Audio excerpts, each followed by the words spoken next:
Office आ सकता है। हाँ आएगा आएगा आएगा, थोड़ा सा वेट करें मैम, वो मूव तो करेगा, आगे पीछे कहीं तो मूव करेगा क्योंकि उसके ऊपर डायरेक्ट धूप पड़ रही है। हाँ, बॉडी पे पड़ी है, फेस पे हाँ नहीं। तो गर्मी लगेगी, कहीं तो जाएगा।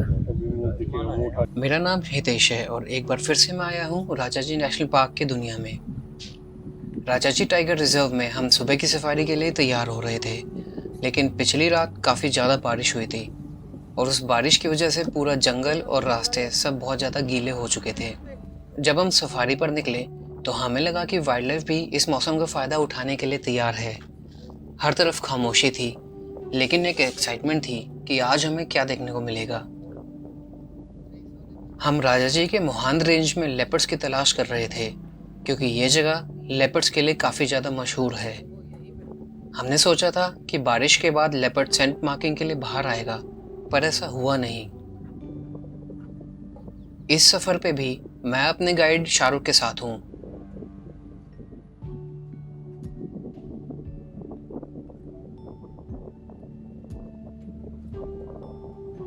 थोड़ा आगे जाने पर हमें एक मेल पीकॉक एक डेड ट्री पे बैठा हुआ दिखाई दिया।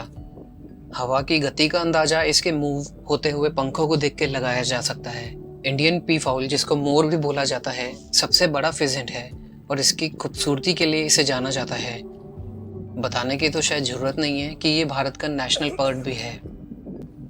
हम यहाँ वहाँ घूमते रहे, लेकिन लेपर्ड कहीं दिखाई नहीं दिया। और हम दिसंबर में हमने जो सफारी करी थी, जिसमें हमें एक ही सफारी में 5 लेपर्ड देखने को मिले थे, उसके बारे में कुछ बात कर रहे थे। अगर आपने वो वीडियो नहीं देखा है तो ऊपर आई बटन पर क्लिक करके आप उस वीडियो को देख सकते हैं। इस दौरान हमें कुछ स्पॉटेड डियर, जिन्हें चीतल भी कहा जाता है, वो दिखाई दिए, जो अपने नाक को हिलाते हुए जंगल की खुशबू ले रहे थे।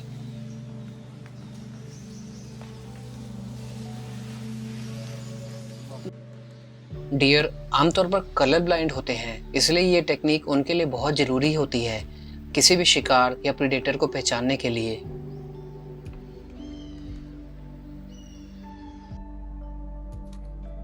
जब हमें आसपास कोई लेपर्ड नहीं दिखाई दिया तो हमें पता लगा कि कल एक जगह कब की साइटिंग हुई थी। हम वहाँ पे गए, लेकिन कब भी बारिश की वजह से वहाँ पे नहीं था। और जब हम लेपर्ड्स का इंतजार कर रहे थे, तब हमें एक पेड़ पर 2 इजिप्शियन वल्चर, जिन्हें सफ़ेद गिद्ध भी बोला जाता है, वो दिखाई दिए। हवा चल रही थी और उनके पंख हिल रहे थे, जो देखने में बहुत ही अच्छा लग रहा था। इजिप्शियन वल्चर एक छोटा वल्चर है जो अफ्रीका और साउथ एशिया में पाया जाता है। ये वल्चर खास तौर पर डेड एनिमल्स को खाना पसंद करते हैं और इनका रोल इकोसिस्टम में बहुत महत्वपूर्ण होता है। इनका यूनिक येलो फेस और लॉन्ग विंग स्पैन होता है, जो इन्हें आसानी से पहचानने में मदद करता है। एक पॉइंट और होता है, उनकी टेल की शेप डायमंड की तरह होती है, इसलिए इन्हें डायमंड टेल वल्चर भी बोला जाता है।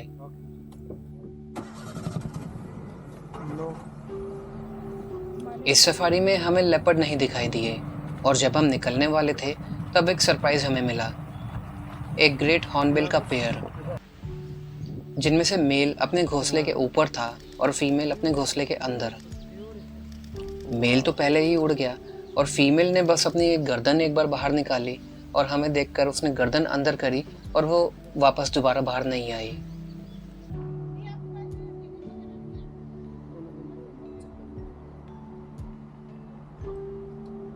जब हमने अपनी आफ्टरनून सफारी शुरू की तब आसमान साफ था और हमें साइटिंग की पूरी उम्मीद थी।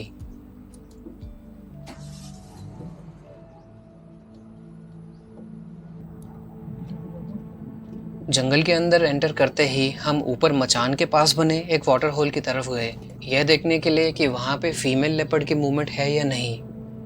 वाटर होल पर लेपर्ड तो नहीं, लेकिन हमें ब्लैक स्टोक्स का एक फ्लॉक दिखाई दिया।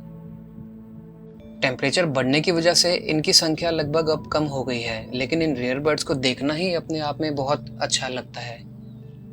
ब्लैक स्टोक एक बड़ा वेडिंग बर्ड है जो आमतौर पर नदियों, झीलों और मार्शी एरियाज में पाया जाता है।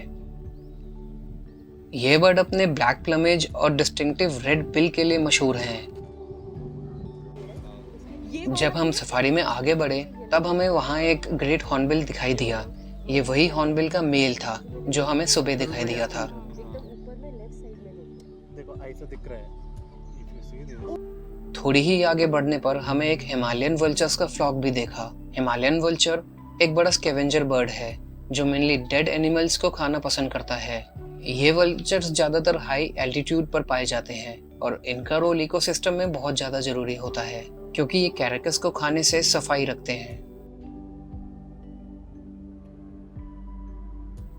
जब हम जंगल में घूम रहे थे तब शाहरुख को अचानक एक लेपर्ड दिखाई दिया जो एक पीपल के पेड़ पर सो रहा था।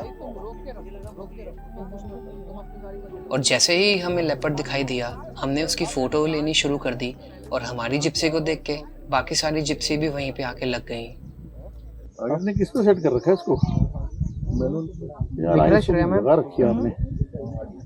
Everyone is getting the same thing. ऊपर से थोड़ा बेटर होगा आई थिंक।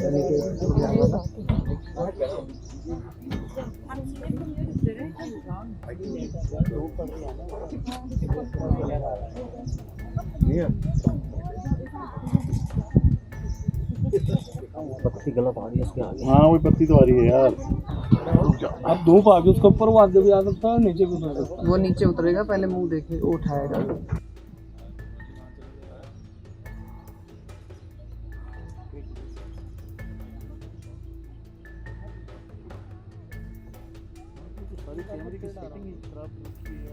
लेपर्ड, जिन्हें हिंदी में तेंदुआ और गुलदार भी कहा जाता है, अपनी क्लाइंबिंग एबिलिटीज के लिए मशहूर हैं।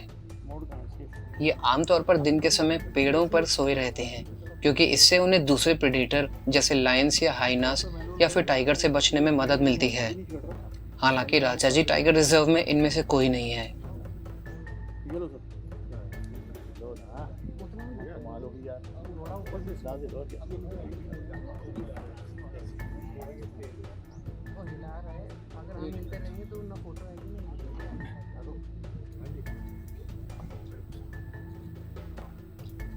ऊंचाई पर सोने का एक कारण यह भी होता है कि इससे ये अपने आसपास की दुनिया को देखने में एक अच्छा विंटेज पॉइंट हासिल कर लेते हैं।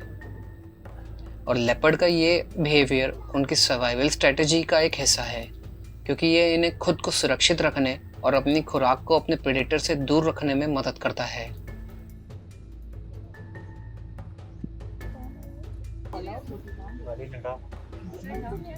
हिल रहा है वो थोड़ा, पूंछ हिला रहा है। हाँ तो वेट करने का है। इट्स अ फीमेल यार। Female and that too small.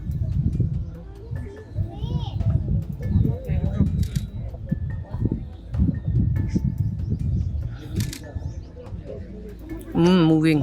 Clearly उसका फेस ना उस अब उसने फेस उधर कर लिया। हाँ हिल कौन रहा है?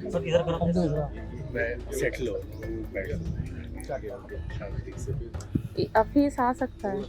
हाँ आएगा आएगा आएगा, थोड़ा सा वेट करें मैम। वो मूव तो करेगा, आगे पीछे कहीं तो मूव करेगा क्योंकि उसके ऊपर डायरेक्ट धूप पड़ रही है। बॉडी पे पड़ी है। हाँ तो गर्मी लगेगी, कहीं तो जाएगा। अब तो दिख रहा है फेस, दिख गया। ये ऑन वन करेगा।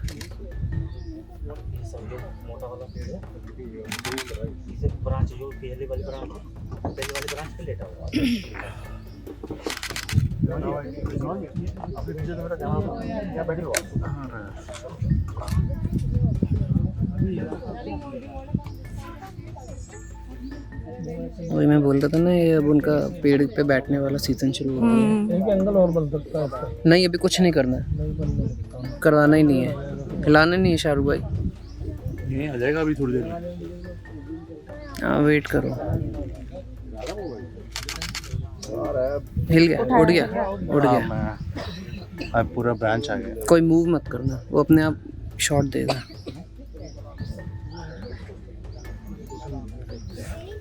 उठ के आगे आने का चांस कम है, पीछे जाने का ही ज्यादा है। नहीं आगे भी आ सकती है, आगे छाया है ना। पीछे भी है। लेकिन ये लेपर्ड था कौन? पीछे भी छाया है। और इसने हमें कितना समय दिया? ये सब जानेंगे अगले वीडियो में।